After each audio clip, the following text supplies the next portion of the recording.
help serve the physical community wherever we have a priest or priestess, and wherever we have an initiated member. And I say wherever because we have initiations in-house when we can, and online. So at the end of initiation, which we just finished initiation, we have initiated members across the country and in other parts of the world. We have someone in Canada and in the islands, and it escapes me right now where she is, but she lives in the islands. So the programming that we're going to be doing is going to be where we are physically, wherever an initiated person is or priest is physically, and what we're going to be able to do online. Can I just add on to that, Brother Axel? Yeah, of course. Quickly. So I want to say first, thank you for, having us live with your audience, right, and getting that exposure. It's definitely important. So two things I would like to add, and I think that Abu Sashat brought them to the forefront, but just to get more clarity, is first and foremost, I think that we are a spiritual organization, right? And what we're trying to do is return our people to spiritual systems that serve us, right? And that come from our history and lineage, and not actually, incorporate the spiritual system of the people who have been our oppressors. You know what I mean? So I think that is first and foremost, right? The other thing I would say that, and the thing that echoes true of all the African spiritual systems that I am aware of, right? Like, so character is at the forefront, and to make you the best you that you can be. You know what I mean? Like, so those are the two things, just the two things that, I wanted to add on, just because when you mentioned us, you're like, people across the pond, as they say, right, may not be as familiar with the Shrine of Ma'at and what's going on. And you mentioned the Nation of Islam, and we aren't Muslim. Of course. You know what I mean? Like, right. Yeah. We're not Muslim. Like, right. Islam has probably been just as detrimental to, to our people as Christianity and some other things too. So just to, I'm happy that, now we're kind of touching on like the more taboo things that kind of pricks up people's ears and makes people want to kind of listen in a little bit more, because, as Black people, we've given the rest of the world these blueprints for spiritual enlightenment, so to say, and we've only come to find that they've now been repackaged and reserviced to us, and we're bamboozled and confused. So my question, or a question that I have, that I know a lot of people have at the back of their minds and are usually very fearful to ask in certain forums and search for other people to ask them for them, is, can we as Black people find real sovereign liberation through the spiritual practices of our oppressors?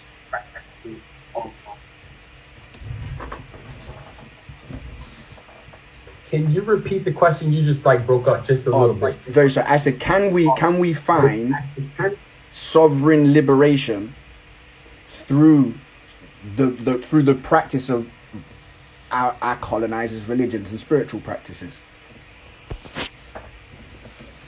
So this is my opinion, right? Like, I can't speak for the Shrine of Ma'at. This is not the chief.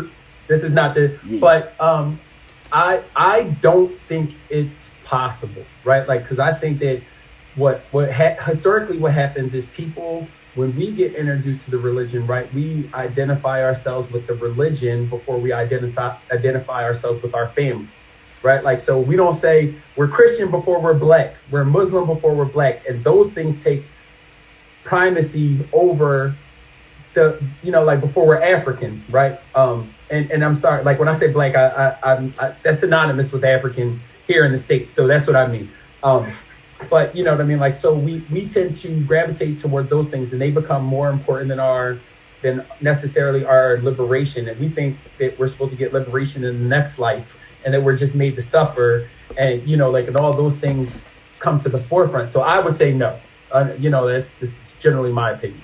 So then, following on from that, then how would you say that the Shrine of Ma'at finds a way to bring balance back into that, and then help people re-Africanize themselves from a spiritual perspective? Well, I want to jump in on that one. I want to just piggyback a little bit, or veggie back a little bit on what Abu Ka said. and I'm speaking for myself here. And so just straight up, no, period, hard stop. Because if it were going to happen, it would have already happened, because we have had Islam for about 1,000 years, and correct me if I'm wrong, centuries of Christianity. Okay. And so I'm Black American on both sides of my family. I live in the northeast part of the United States, but my family's from the South. And when I go down South, you see remnants of slavery in the enslaved mind, in the behavior of what they do in terms of the food they eat and how church is practiced. What I can see, because I'm initiated, is how African they practice Christianity. And so the spirit is there. They couldn't hang it out of us. They couldn't beat it out of us. They couldn't make us eat animal intestines out of us. They couldn't divide us enough. They couldn't give us different languages. They couldn't give us white Jesus enough to take the spirit out of us, period. It's still there. When we are able to come together, and just like Abu Ka said, put being Pan-African first, we will be able to give ourselves our own African liberation, period. Okay? But if we let all of these divisions, including religion, separate us, we cannot, especially the Abrahamic religions, and I'm going to speak for Christianity because I'm familiar with that one. When saging and venerating the ancestors and appreciating nature is looked at as spooky and demonic and other things that they say, you are taught to stay away from that. You are taught that. You are also taught not to use your common sense. When I was like 7 or 8, I was saved. And I remember asking questions. Did the bush really burn? Well, how did that work? Was the person inside the bush speaking? Did that person get, no, I'm smart right now. So at 7 and 8, I was smart, and I'm asking these questions with no answers. So, you're taught so many things to do. You're also taught to respond in a very, shut down your ability to think. So no, there's no liberation in any Abrahamic religion, not fully, okay, which there's no such thing as part liberation, either you free or you not, okay? So what it is that I'm sorry, I'm going a little long. I'm going to answer the second part of your question. It is that the Shrine of what the Shrine of Ma'at does with the re-Africanization of it, if people knew that Christianity was mythology and understood that the myths come from their ancient African relatives, and I say relatives so they understand that lineage is literal and it goes all the way out of you straight back to the ancestors, but ancestors can be a bit esoteric. Yeah. So I'm gonna say relatives so they understand what I'm talking about. If they know these are their stories, and if they know that mythology explains the universal truth, then if you feel like using Christianity, then go right ahead. But freeing the mind from that literal interpretation frees the mind. And it takes away the division. And then you're able to see your Pan-African brothers and sisters are like your literal brothers and sisters. So in the Shrine of Ma'at, one of our sentiments is, if you have this other spiritual practice, understand what it is. But understand its interpretation was not meant to be literal. The second thing is, in any African traditional religion that I'm aware of, just like Abu Kas said, is a different iteration of the same story. We have the Kemetic spirituality. The Kemites knew that they were not the the original people. They knew their ancestors came from the central of continent. But, there was migration around the continent. You have different iterations of the same story because of different cosmologies. You know what I'm saying? If you come through. Listen, don't even. The reason I even made a sound is because I was just excited hearing you say these things, because I'm taking notes, because there's things that I want to come back to, because you're making some amazing points because I kind of know a little bit more than the average person who maybe doesn't study in things, it sinks straight in. So I kind of want to go back to them, but you're banging on so many amazing points there. Like, for example, I know I'd like to talk about how the Kemites knew that they weren't the original people, or they weren't the first people, so to speak, should I say, sorry. But the point I want to go back to is you mentioning about people needing to disconnect from that, from the metaphorical, allegoric tale that we're being given with the Abrahamic traditions. And I think that the first thing that most people need to come to terms with in relation to understanding it is the very basic premise that words are spellings, from the basis that, sound is energy, heka. So in Kemet, they would call magic essentially sound and vibration, heka. So the ability to talk, what they're saying essentially is talking is magic. And then to go a little bit further, when we deal with etymology, when it comes to like Latin words and things like that, magic has its origins in the words of using your can't even speak. Magic is essentially persuading people's senses, having an ability to influence somebody's sense. So if you're able to talk and convince somebody to do something, you've just done magic on them. You've just done heka, essentially. But when we get into the etymology of just basic words within religion that I used, religion itself literally means to bind somebody to something spiritually. So when you're saying that it's that need, it's not completely throw away religion, because when one is able to look at the stories from an allegoric perspective, just like when you look at the Tooth Fairy story, like we all know the Tooth Fairy isn't real, but we can look at that story and learn something from it, albeit it's a silly story. But it's the same with the Bible and other Abrahamic traditions. Take that real life historicity out of it and look at it from the fact that it's a story of somebody trying to do good in a world full of bad, then that's something that we can now all relate to. But then when it's like, oh, he returned from the dead and well, now we're losing our sense of what's physically possible and in our actual reach and remit. So I love that you mentioned that, that breaking that bond there. But I think the most important thing that you said is making that switch because of how stereotypified words have become. Using the word ancestors now, it's like instantly, to a certain crowd of people who've been conditioned to think a certain way, when you mention ancestor talk, you're now instantly in the pseudo category. Oh, he's talking about ancestors, things that can't necessarily be proved, we can't point fingers on. But the second that you say relatives, it makes things a lot more clearer, because now we've all known that African science that's stored in our natural computers, our brains, and what we naturally interpret via our solar plexus and our crown chakras, we've known these things about the natural system and the natural cosmogony and biosystem. But now modern science is coming out and understanding that through things like epigenetics, we now know that our entire build-up and makeup is built up of 50% of our parents, and obviously they're built up of 50% of their parents, and they're built of their parents. Therefore, accumulatively speaking, you're built of the best bits that have ever existed within human existence. And that goes all of the way right back to, if we're gonna romanticize it and say there was one Eve, mitochondrial Eve, well, that means you stretch all of the way back to her. It's a bit of a romanticized story. Of course, there wasn't one woman just giving birth to a whole heap of nations of people and things like that. But it's just great how everything that has ever happened, from building pyramids to creating agricultural systems to developing intrinsic roots of trading all over the world, like that exists within your DNA. And one day, please.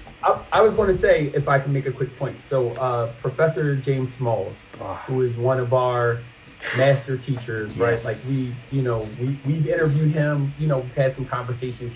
He's definitely super influential, I think, on the development of a lot of Africans around the world. always makes the statement that you are the best version of your ancestors, that they are alive in you, which is exactly the same thing you just said, right? You are carrying the strongest, smartest, most proud genetics that they were able to live on all the way back to the beginning. You know what I mean? In your lineage, right? Like, so I'd love to be like, that was my wisdom and my intuition and my statement, but you know, it is the great minds of people like Professor James Smalls, the Leonard Jeffries, Dr. Leonard Jeffries, should I say, who've enabled me to kind of think like this, and the Baba Herus as well, you know. So yeah, I always love kind of having these conversations, because it's great, because in my mind, as you're saying that, he's the person who popped up. So for you to have mentioned that, it's great. And, you know, he's a great person to come into contact with me. Obviously, not being in the same country, it's difficult to cross paths with him. But at certain events, you know, even having a 15 to 20 minute conversation with him, I'm able to gain knowledge that I'm still deciphering and understanding 12 months later. So yeah, he's somebody that needs to be protected at all costs, and yeah, we definitely need to kind of you know, get more out, not more out of him as if to say he's not done enough, but we don't want what happened to Dr. Ben to happen to Dr. James Smalls, in the sense that all we have that remains of him is poor quality DVDs, old school books. Obviously his books are still fire, but we have all of this technology now, and I don't think, whilst we are taking advantage of technology, and technology is also taking advantage of us. Yeah, in many different ways, you know. There's 10 different conversations we can sperm up and have with this one here, but I think in relation to just the social media sphere, the way in which we make the turbine spin, yet we don't even get 10% of the kickback. It really, really does frustrate me in the way in which it makes me say, well, why don't we create our own? And I understand why it hasn't been done so far. It's not because people won't support, and it is not because it won't be successful. It's because we've made attempts to do things so many times that people don't now want to put themselves in the position where they become the target. They don't want to be the next Malcolm X of the, let's say, the technology world, and then they end up getting, you know, assassinated for whatever reason. Because what we have now, I need to just make a note so I don't forget to come back to this one. What we have now been conditioned to in this day and age is, I believe, the cult of personality, where we're so fixated on the person that the message gets lost a little bit. So, classic example, Malcolm X was an amazingly charismatic and intelligent person, forward-thinking and progressive. The moment that he was taken out, nobody else wanted to be like water and fill his position, because to them and the people, the message was never as strong as the person himself. And I think that, and here's how I'm going to spin this into a question. This is coming from somebody who loves ancient Kemet and loves African history. I'm now coming full circle within my understanding of how society works and how, you know, human psychology works and things like that. I now have come to understand that the ideas and ideals of monarchy aren't actually that progressive and beneficial for society. And obviously it's one of the things that we love to speak about as people who follow ancient Kemetic spirituality and studies. Because I see how it's created over this, say, if we accept it, 6,000 years. Over this 6,000 year period of time, human beings have become acceptant of understanding that there is a few people who are allowed to communicate directly to give you certain acceptances on this here earthly plane. And of course, we understand that it is the Kemetic blueprint that goes on to give us, you know, the Vatican state and, you know, the other Western religions and things like this.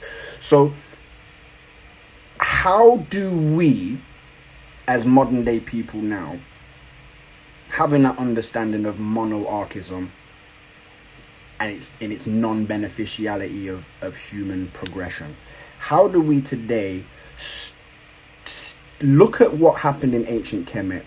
We still understand that it's great and it was a blueprint, but how do we take from that and positively move forward?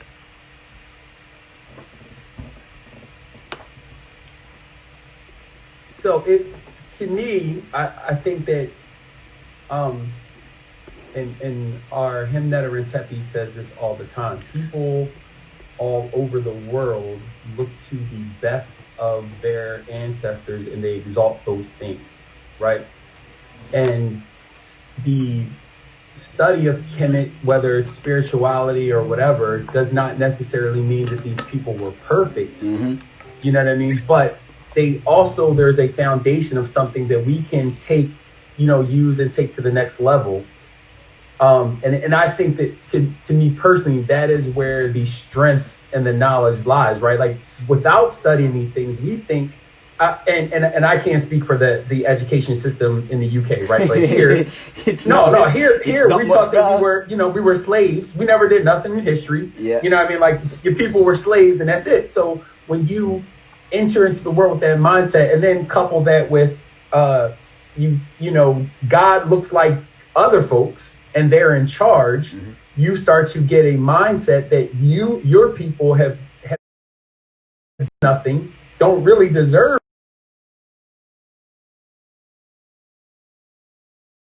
anything.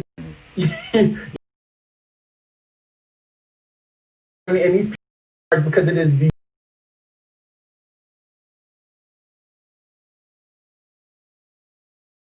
I think that suit us to death spring anyway, right? Like my kids should take whatever I've done farther than I took it. You know what I mean? And their kids should do the same so that people, that people can progress. One point I want to go back to though is that when we study Kemet, people did not go, so there are priests, right? But the people did not go through the priests for their salvation, right? The general spirituality teaches that we are all divine, right? Like that we're all divine and that you have to, create your connection, right? We all have a ka, like which is the communal spirit, right? Then we all have the ba, which is our individualism. Everyone has that. It doesn't mean that, you have to go to the priest to be better. Our spiritual leader always tells us, and leader is the wrong word. I don't want the wrong kind. Our spiritual guide, teacher, I think that's a better word. Always teaches us that our Saba, right? Always teaches us that, he doesn't have more divine energy than us, right? His job is to help us cultivate that. So, you know what I mean? Like, so those are, those are things we can take from ancient Kemet and, and move forward tomorrow, use those things today. I think that as go through. Sorry, sister. Oh, okay. Yeah. Just something really quick. So yeah, Abu Kab did bring out something that I was thinking that, we all have the divinity within us and have access to that. One thing that we don't have in the West, and when I say we, I mean Pan-African people, is a culture around having spirit and spirituality in everything that we do. We have to bring back that spirit. The disconnect from what you do and who you are in terms of spirit is a very Tamahu Western ideal. And so, that was not so in Kemet. So we have to have that reunion, that remembering of those two pieces that are not parts. They're pieces because it was broken.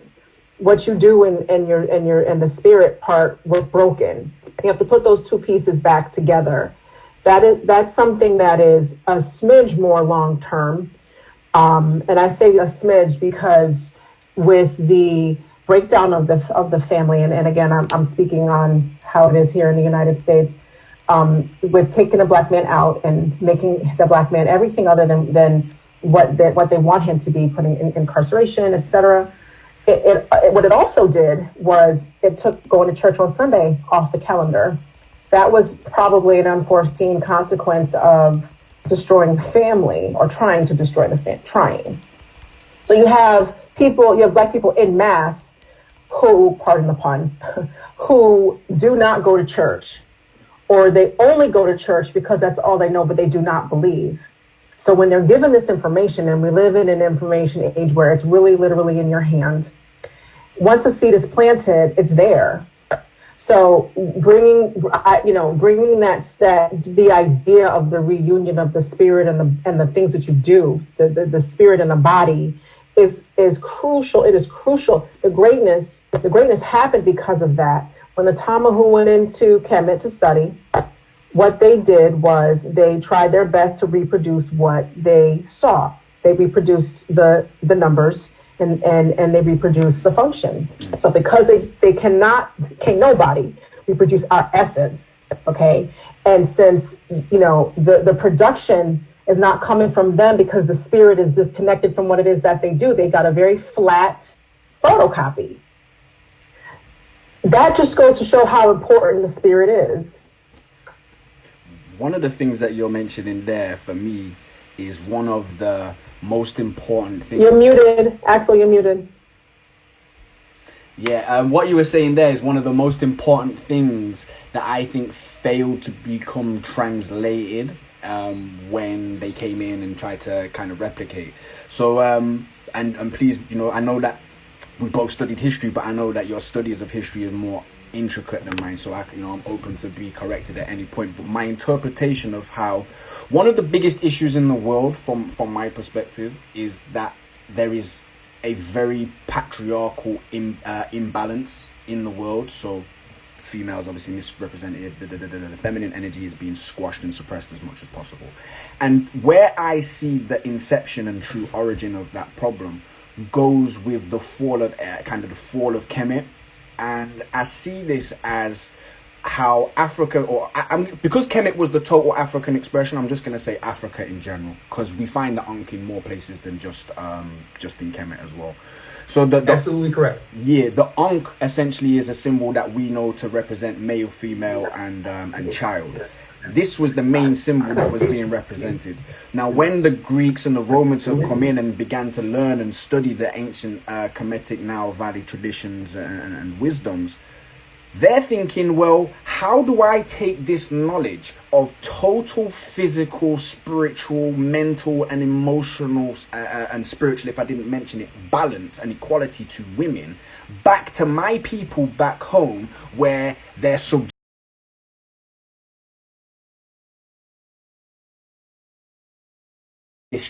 where it's so the Greco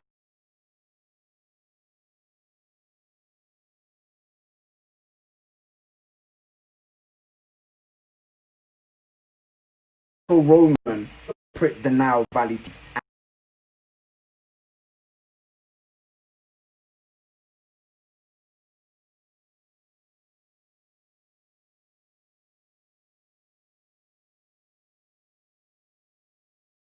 which suits moving what we know as, and then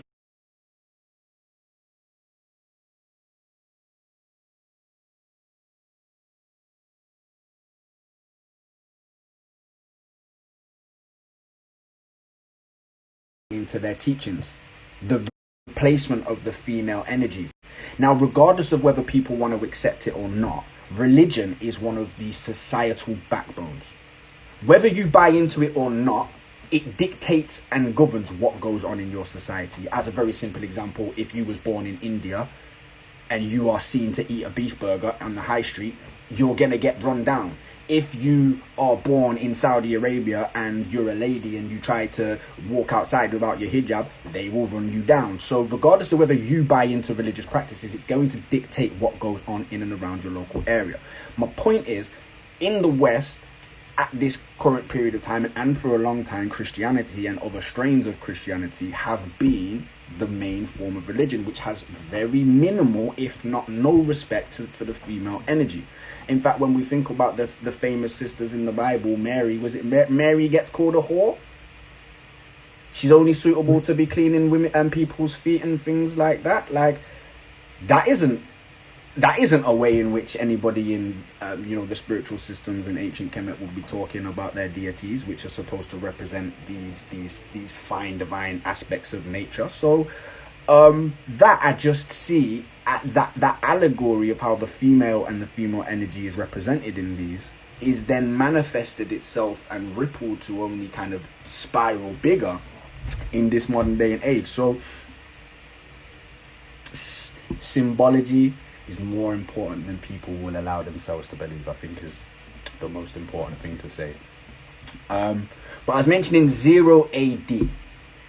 0 AD or CE, should I say, sorry, common error. I love this period of time because it allows us as people who are reconstructing the Nile Valley legacy to really provide proof and context as to where the people of Kemet actually went. Because that's one of the questions that I get asked a lot. I mean, I know I haven't really mentioned this, but I teach African history, particularly Nile Valley history. I do a tour of the British Museum, and I take people over to Kemet. In fact, I'm actually taking a group of people on the 31st of this month, on a very kind of small group. But anyway, one thing that people are always very keen to know is, well, if ancient Kemet was so great and was so amazing, why is it that they fell? Where is it that they went? What happened to the people? And my kind of solution or answer to this is 0 CE. Let's look at that point in history. So just out of interest, before I break and share my kind of opinions and research on kind of what happened at that period of time, what is it that you guys have uncovered from kind of the end of ancient Kemet and what happened to the people and where it is that they ended up kind of disappearing to? So I would say, so I'm going to channel my inner brother Jabari right now and tell you that all civilizations fall, right? Like, so we're talking about, if we go with orthodox dating, right, we are talking about a civilization that was ran, at the very least, the ruling class were Black Africans for the better part of 3,000 years. Right, like 3,000, like it's an unfathomable thing, right? Like if we talk about Narmer being, 3,200 BCE, and the Assyrians, if I remember, like, and I'm probably going to get these dates wrong because I'm not like looking at, but like let's call it I think 700 or whatever, and then then we get some re-emergence, and then we get like the Greeks come in, and I believe like right after some period in there the Greeks take over, and then the Romans later on. But like there are still people who are indigenous to that land that live south in the Sudan. You know what I mean? Like you also get another thing is you get the Arab invasion in the 700-ish AD period. It's the equivalent of asking, right? Like, what, if somebody comes to America today and did a poll of people, you would think that like white people have been here forever. No, they weren't, right? Like 200 or 300 years ago, it was people of a very different ethnicity and nationality that were here all by themselves. Or maybe not 300 years ago, but a little further back, all by themselves, right? Like, so the people of Kemet, we have proof of various migrations, right? Like, again, Nile Valley culture lives on for a few hundred more years after the fall of Kemet, with the people that we misnomer the Nubians. You know what I mean? Like the last pharaoh in South Sudan, the area we call Nubia, was 500, 600 AD or BC or CE. I'm sorry to use the correct terminology. You know what I mean? Like, so it did live on for a long time. And you can also see its influence in like Greco-Roman culture for hundreds of years after its fall, in its influence. I like that. So, bang on, obviously. So in relation to like seeing people in Egypt today, I don't know if you've had a chance to go with Jabari. I'm sure you probably have. I went in 2017. I'm gonna be there with you one day. I promise you. I'd love to be there because every time I go, everybody's looking at me for all of the answers. Now I want to go and be able to hound somebody with questions day in, day out, and I can't think of somebody better to ask. So from my kind of looking at history and kind of when I like to try to give people like specific answers, well, where did the people of ancient Kemet go? I'm just like, well, look around all of Africa today. Like, their culture still exists, and the reality is if you look all around the world, their culture still exists within so many different things. So like I've got a lot of I have a lot of Somali friends, for example. So you will know with for example the tomb of Nebulman, the 18th dynasty vizier for I think it was, I'm not even sure which who the king was at the time, but on his stele, on his fresco, like his family portrait photo, he has a whole heap of Somali sisters doing a traditional Somali dance called the Hanto at his kind of resting ground. So like I'm seeing that, and then I'm seeing people today in Somalia and in obviously across the diaspora at their weddings and things doing these traditional dances. I'm like, okay, so if the people of ancient Kemet are no longer in existence and have just died out, why do we still see their culture being exhibited the same way it was circa 6,000, 7,000 years ago? We're seeing, it's widely acclaimed, for example, that the domestication of certain animals and the methods of certain domestication of certain animals was found in 2 areas. Kenya, I think the place is Lukenya Hill, and then in Egypt, a place called Wadi Kabanya. The same methods and techniques that they're using there, we're finding in Western Central Africa. The Shaduf hydraulic irrigation system that people were using in ancient Kemet, which like revolutionized the way that they did agriculture. Same system that we're finding again all throughout Western Central Africa. And then there's more conclusive things like the language, the linguistics. We're finding, and I'm not the best person on this one because my Medunecha skills are very, very limited and things, but there's people out there who are writing papers making, Bantu connections linguistically, which, naturally are then going to connect you to the south and the central regions of Africa. When we look Axel, I would say, brother, so 2 people who are doing that work today are brother Sar Imhotep. Yeah. Sar Imhotep is making that connection all the time between Bantu languages and Jean-Claude Mboli as well, who is one of the books are all in French, who was one of the Sar Imhotep's teachers as well. Like a person that he looks up to. So you can definitely to your point, right? Like you can see all those connections all around. Sorry to interrupt. Nah, thank you, because that's another name there. So can you repeat his name? So Jean-Claude. So don't get me. So Mboli is his last name. Mboli. Mboli. I know. Let me spell that. He sounds like he speaks a Bantu language naturally anyway. Sounds yes, like. And Sheikh Anta Diop made a lot of those connections between his native tongue Wolof in Senegal and Kemet. Theophilo Benga. There's a lot of the linguistics portion of it, like people have been doing that now probably for the past, 60 years, making the connection between the ancient, Kemetic languages, you know what I mean? And the other frustrating thing is, and I don't have the research to back this up, but I feel like there was previously in time, there was a political agenda for the people of Abyssinia at that time to relinquish the language of Ge'ez because of how similar it was to a lot of the latter languages of ancient Kemet. But that's just a kind of a bit of a theory. But in relation to the more serious kind of, how do you kind of just answer the question, where did the people go from ancient Kemet? How I say it is, look at warfare today. Like when the US or the UK go in to bomb Syria or Iraq or Afghanistan or Yemen, the first thing that it creates is refugees. So the people of ancient Kemet, who, like you said, like all good nations are eventually going to fall, all flowers end up blossoming and dying. The people of ancient Kemet eventually got to a point where they were politically and physically weaker than they previously were. So it allowed people to come in and divide and conquer. So people were being attacked under the threat of being enslaved, being heavily taxed, or being killed. So you've got the choice then. Where am I going?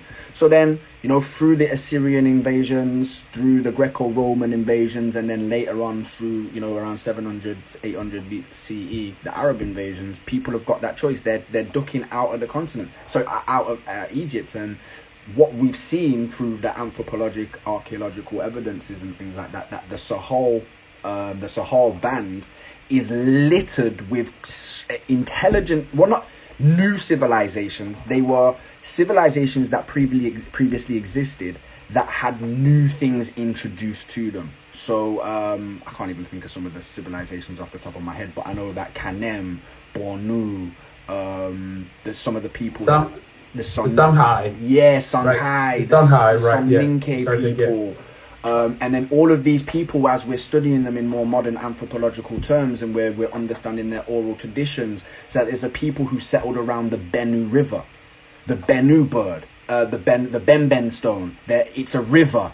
Everybody knows that water is life. The Nile Valley provided them life. The Benue stone, new life. They're telling us it was when I was seeing these things and people were explaining them to me, I was just like, that's where the people of ancient Kemet from. So we're not going to take away anything from the indigenous people to the areas of the Sahel region or in West Africa and Central West Africa. They were already there and already existed, but lived a different style of life. The people of ancient Kemet came with their high society, because here's the other thing as well. It was great, it was beautiful, but it also reminds me a lot of the bourgeoisie elitism that we see in the modern day times today, because there was a whole heap of people with and also a lot of people without, which is the way of the world, of course. But I like to not look at things with a romantic tint, because I've done that before and then been scholastically underpinned by people, you know. I've been like, yeah, Kemet was great and everybody was blessed and da-da-da, and people was like, nah. Like, people really died before the age of 35 standard. I can't even remember the point here now, but yeah, we're seeing all of these civilizations and different groups of people pop up with the assistance of knowledge that's been brought in from other areas. And what I find really, really frustrating, and this is again kind of just drawing on about how there's been a scholastic bias against Africa in general, is instead of accept that it was the people of leaving ancient Kemet introducing this high science and things like this to West and Central Africa, and I'm going to say reintroducing to West Africa, is they would have rather said that it came from Yemen, rather said that it come from Mesopotamia. So you're going to tell me that this high science and wisdom and knowledge jumped all of this area here just to land in a few sporadic places? Doesn't make no sense. So if I can chime in on that, right? Like, so we have to realize that, you know, around the time of Egyptology, and around the time, right, like people did not want to be faced with the idea that black folks, you know what I mean, like, were this intelligent or this progressive, right? Like, at the time. So they created like the dynastic race theory, right? Like, where somehow this group of white folks left where they were, left no trace, build a society here, right? And then leave and don't do it again for like thousands of years. Ever. It doesn't make sense. Ever. One of the examples that that is always brought up, and again, you know, I would find him to be like, you know, a ton of books I read, but somebody who I have the direct access to when is Brother Jabari, and we have these conversations all the time, is we get to see thing like Eddie Kemet. You know what I mean? Like, you get to see with Djoser, you know, you get the step pyramid, or Djoser, the step pyramid, and then we come up to Senefru and we get to see the bent pyramid and all these other things, and we get to see the red pyramid, right? Because they couldn't get it perfect. And then his son Khufu builds the great Merkut. Can I chime in on this one then? So for me personally, I've noticed that a lot of things have come full circle, and I'm sure you're familiar with, you know, Atlantis and Lemuria and all of these types of conversations that have proceeded in the past and things like that. And of course, it's been very difficult for us to get any real solid evidence, because the only evidence we have comes from Plato, and how much do we trust him?